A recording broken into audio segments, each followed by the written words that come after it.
When I bought the old farmstead, everyone in Meadowbrook told me I was crazy. Too far out, they'd say, or the ground's too south for anything but memories. But what did they know? I wasn't looking for fertile soil or good neighbors. I was looking for quiet. And the property had acres of it, mostly an overgrown apple orchard, row upon row of ancient, twisted trees, their bark like wrinkled skin, their branches reaching up like arthritic fingers. It was perfect. I spent my days clearing brush, pruning the most gnarled limbs, and imagining the cider I'd press from the next harvest. The house itself was small, a century of sun and rain having faded its paint to a ghostly grey, but it was solid. And the quiet was absolute. For the first few weeks, I slept better than I had in years, the silence only broken by the occasional hoot of an owl or the soft patter of rain on the tin roof.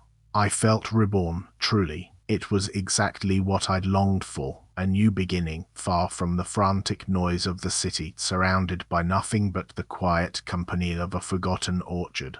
I believed I had found my sanctuary. Then the apples started to go missing, not just a few, mind you, but entire baskets worth. I'd pick a bushel, leave it by the shed to bring in later, and return to find it empty. At first, I blamed raccoons or deer. This was the country, after all, but the gate to the orchard was always latched, and there were never any tracks. No disturbed leaves, no broken branches, just absence. It was too clean. I started to notice other things. A faint, musky scent sometimes lingered near the edge of the orchard, not quite animal, not quite anything I could name. And the sounds at night, not the familiar chirps and calls, but something else. A rustling, heavier than wind, moving through the undergrowth when there wasn't a breath of air. I told myself it was my imagination, a consequence of the profound quiet amplifying every small sound.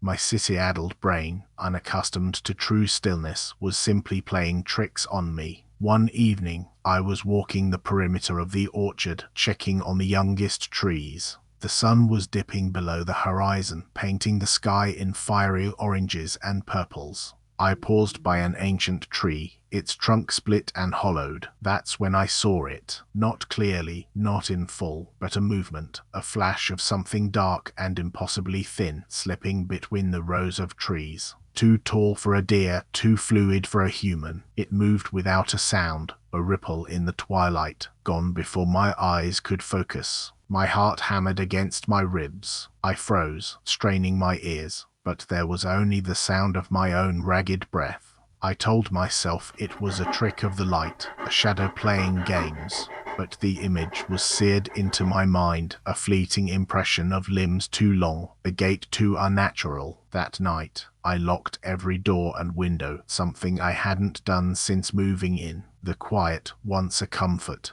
now felt like a vast, hungry space. The next morning, I found a print. Not a paw print, not a boot print. It was a shallow depression in the soft earth beneath an apple tree, long and narrow, with distinct, sharp indentations at one end, like a bird's talon, but far, far too large, and too sharp.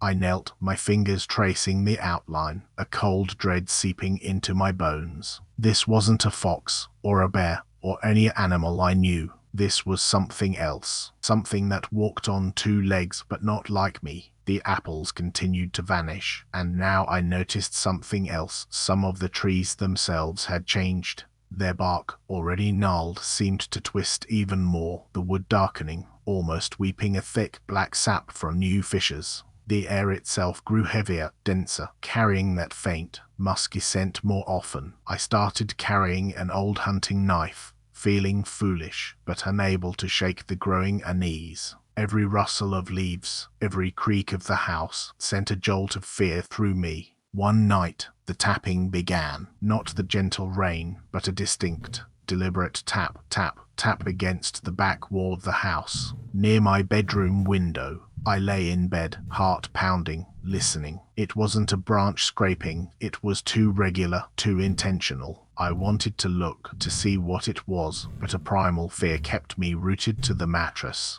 The tapping continued for what felt like an hour, then stopped abruptly. Silence. Absolute, terrifying silence. I didn't sleep a wink. The next day, I found the mark. 3 long, parallel gouges in the weathered wood beneath the window, as if something with enormous, sharp claws had been trying to pry its way in. The wood was splintered, raw, exposing the lighter timber beneath. My hands trembled as I touched it. It wasn't just observing anymore. It was testing. It was trying to get in, and it knew where I slept. Panic started to set in. I drove to Meadowbrook, intending to ask around to see if anyone knew of any odd creatures in the area, but when I got there, I found I couldn't form the words. How do you explain something impossibly thin with giant talons that tapped on my window? They'd just laugh, or worse, pity me, so I bought more locks, a stronger flashlight,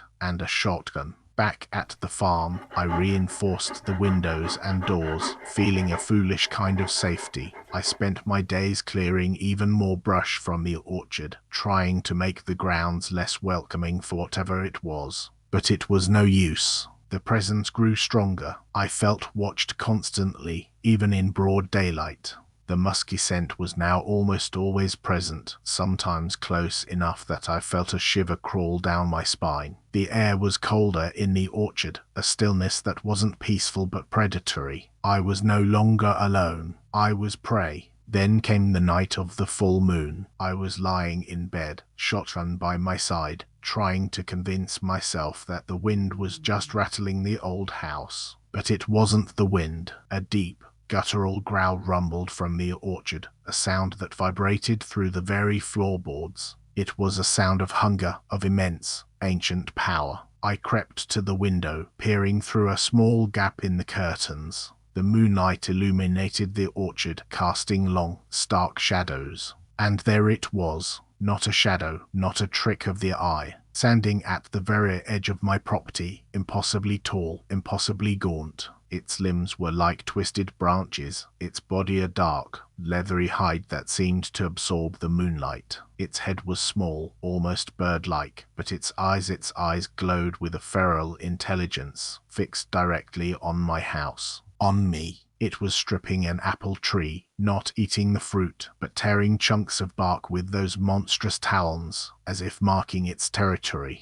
This wasn't an animal. This was something from a nightmare, brought to life. It started to move towards the house, slowly, deliberately. Each step was a silent shift of its unnatural frame. The growl was constant now, a low thrumming in the air. I raised the shotgun, my hand slick with sweat, every fiber of my being screaming at me to run, but where? There was nowhere to go. It reached the porch, its shadowy form filling the frame of the window. I could see the glistening points of its talons, the way its head tilted, as if evaluating me. It raised a hand, long fingers ending in those awful claws, and began to tap, tap, tap on the glass, louder this time, more insistent. The glass cracked. I fired.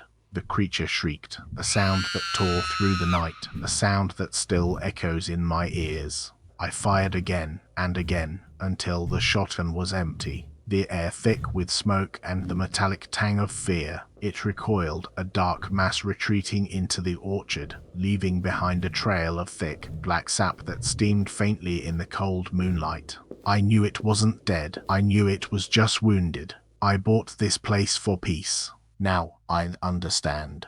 The ground was sour not because it was barren, but because something else owned it. And it was just making room for me. I can still hear its soft, dragging footsteps in the dark. Always getting closer. Always. Thank you for listening. If this story found you in the dark, subscribe and turn on notifications. A new tale waits every night.